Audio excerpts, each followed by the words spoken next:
Challenge number 1. The tension challenge. The pressure of being caught in the middle. The key to successfully navigating the tension challenge. Learn to lead despite the restrictions others have placed on you. Any of the toughest things about being a leader in the middle of an organization is that you can't be sure of where you stand. As a leader, you have some power. An authority. You can make some decisions. You have access to some resources. You can call the people in your area to action and direct them in their work. At the same time, you also lack power in other areas. And if you overstep your authority, you can get yourself into real trouble. My friend and colleague Dan Ryland calls this the pressure of feeling like you have all power and no power. If you are not the top leader, you are not running the show, but you may be responsible for it. Even if you think you possess the vision and skill to take the organization to a higher level, if it requires the organization to go in a different direction from its present course, you don't have the authority to make such changes on your own. And that can make you feel like you are caught in the middle. As a leader in the middle of an organization, the authority you do possess is not your own. Unless you are the owner and CEO of the company, the power you have is on loan from someone with higher authority. And that person has the power to take that authority away from you by firing you, demoting you, or moving you to another area of the business. If that does not create tension, nothing will. Factors that impact the tension. The effects of the tension challenge are not experienced equally by everyone trying to lead from the middle of an organization. A leader's temperament and ability certainly come into play. In addition, the way the tension impacts a leader is affected by the following 5 factors. 1. Empowerment. How much authority and responsibility does the person above you give you, and how clear are the lines? In his book It's Your Ship, former Navy Captain D. Michael Abrashoff recounted how he turned around the performance of the crew of the USS Benfold using empowerment. When I took command of Benfold, I realized that no one, including me, is capable of making every decision. I would have to train my people to think and make judgments on their own. Empowering means defining the parameters in which people are allowed to operate, and then setting them free. But how free was free? What were the limits? I chose my line in the sand. Whenever the consequences of a decision had the potential to kill or injure someone, waste taxpayers' money, or damage the ship, I had to be consulted. Short of those contingencies, the crew was authorized to make their own decisions. Even if the decisions were wrong, I would stand by my crew. Hopefully, they would learn from their mistakes. And the more responsibility they were given, the more they learned. Not everyone experiences the kind of freedom to succeed and safely fail that Abrashoff's crew did. How clearly the lines of authority and responsibility have been drawn greatly impacts how strongly we feel the tension challenge. The more vaguely the lines are drawn, the greater the potential for stress. If you've led a volunteer organization, as I have, then you may have observed that high-powered leaders and entrepreneurs often experience the tension challenge when they step out of their business world and volunteer. As top leaders, they are used to their authority being equal to their responsibility. They are used to casting vision, setting direction, and making things happen.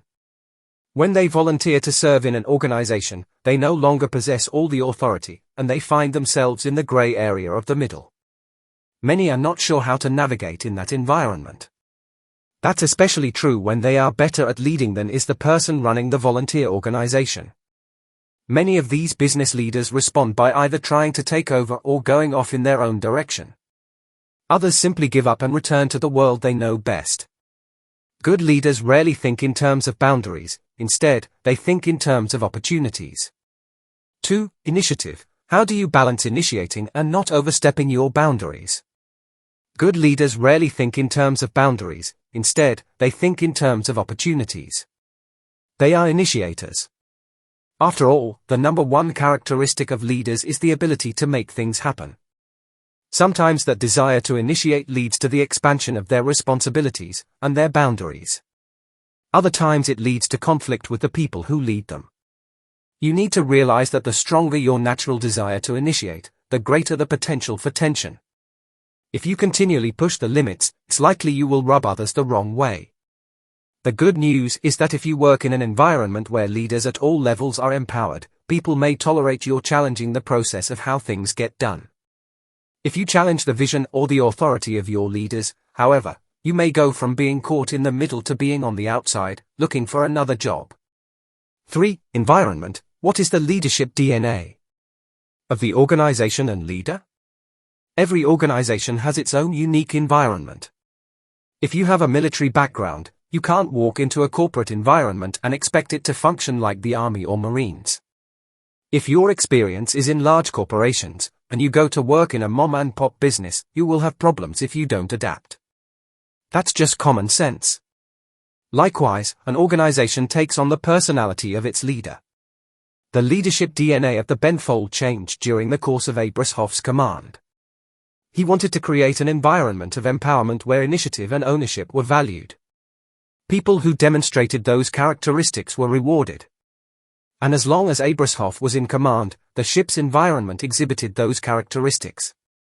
If you are a leader in the middle of an organization, assess your environment. Is it one that increases or decreases the tension challenge? Can you thrive in the kind of environment you're in with the level of tension it presents? Do the positive aspects of the organization outweigh the negative effects of the environment on you? An environment may be fine for one leader but not for another. Only you can make the assessment for yourself. 4. Job parameters. How well do you know your job and how to do it? Have you ever noticed the level of tension you experience when starting a new job?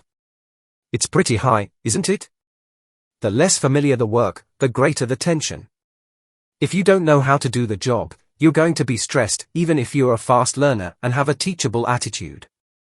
Even after you know how to do the work, if you have no idea what others' expectations are of you, you won't be on solid ground. Only when you really have a handle on your job and you are good at your work does it reduce the tension of being in the middle. 5. Appreciation. Can you live without the credit?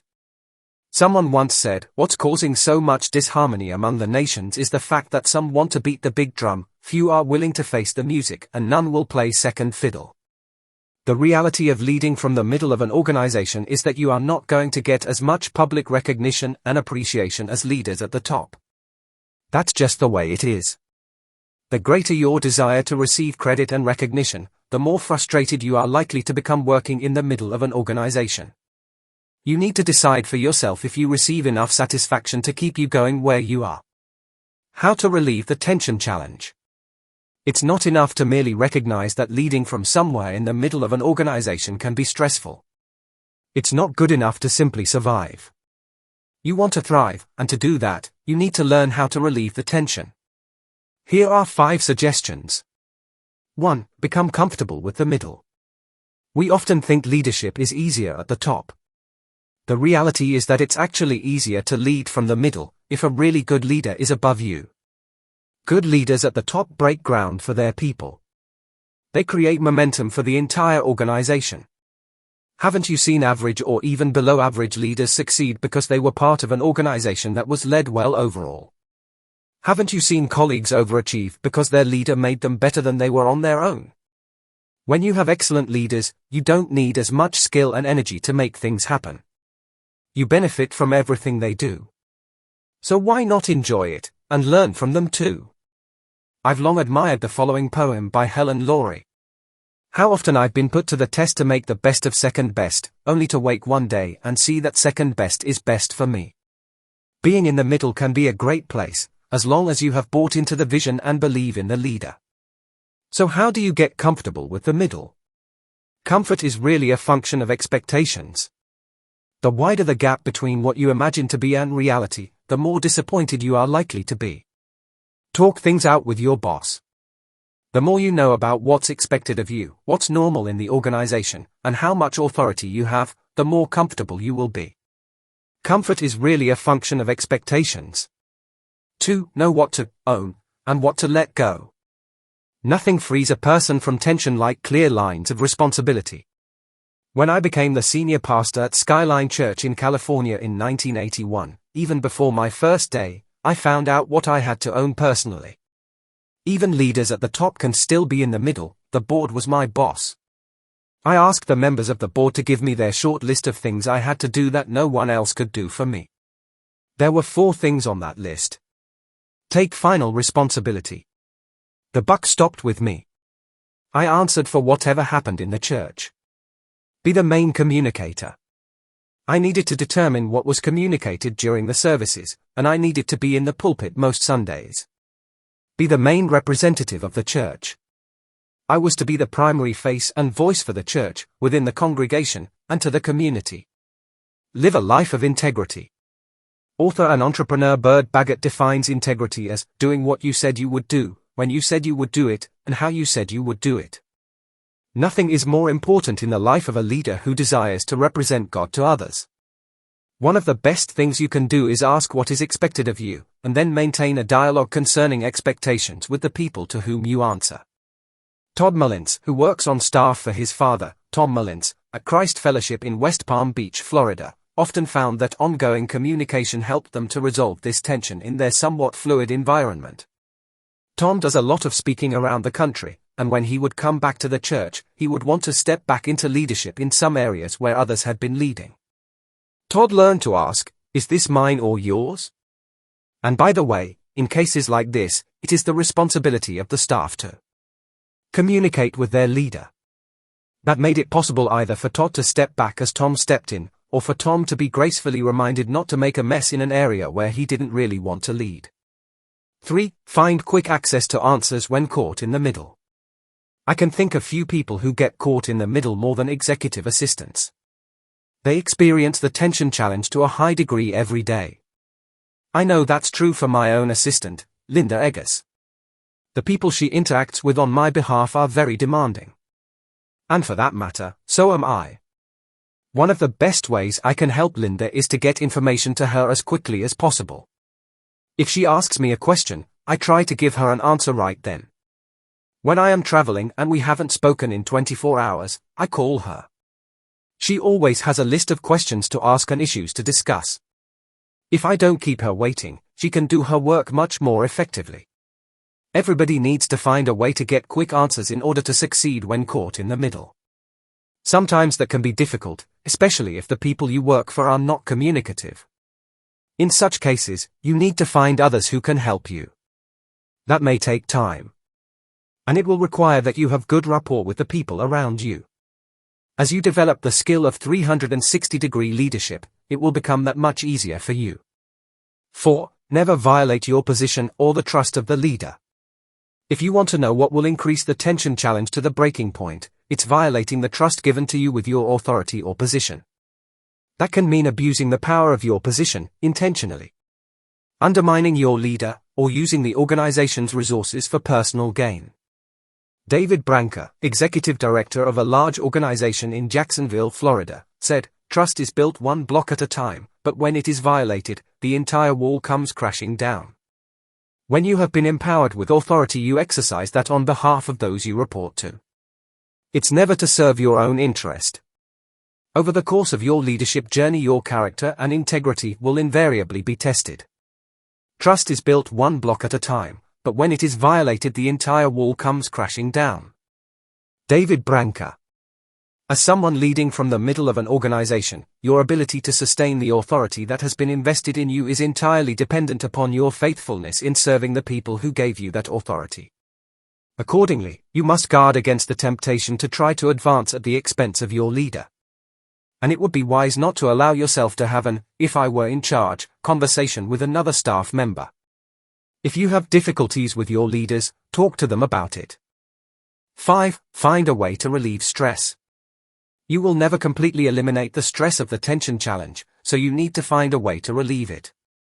Rod Lowy, who leads a large organization in Little Rock, Arkansas, says that when he was a leader in the middle of an organization, he kept a file called "Things I Will Never Do to My Team When I Become the Top Leader." As a leader in the middle, he knew that his natural temptation would be to let off steam with his co-workers. He short-circuited that tendency to vent his frustrations to others by simply writing down his observations and putting them in a file. It cleared the air for him, prevented him from violating his leader's trust, and ensured that he would remember the lesson of any mistakes made by his leader.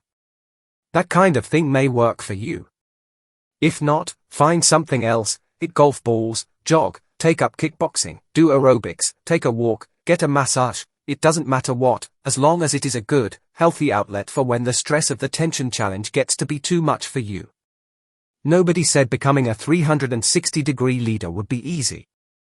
Leading from the middle of an organization is stressful, but so is being the top leader. And so is being a worker who has no say in how his job should be done. The key to succeeding is to learn to deal with the tension of whatever position you are in, overcome its obstacles, and make the most of its advantages and opportunities. If you do that, you can succeed from anywhere in the organization.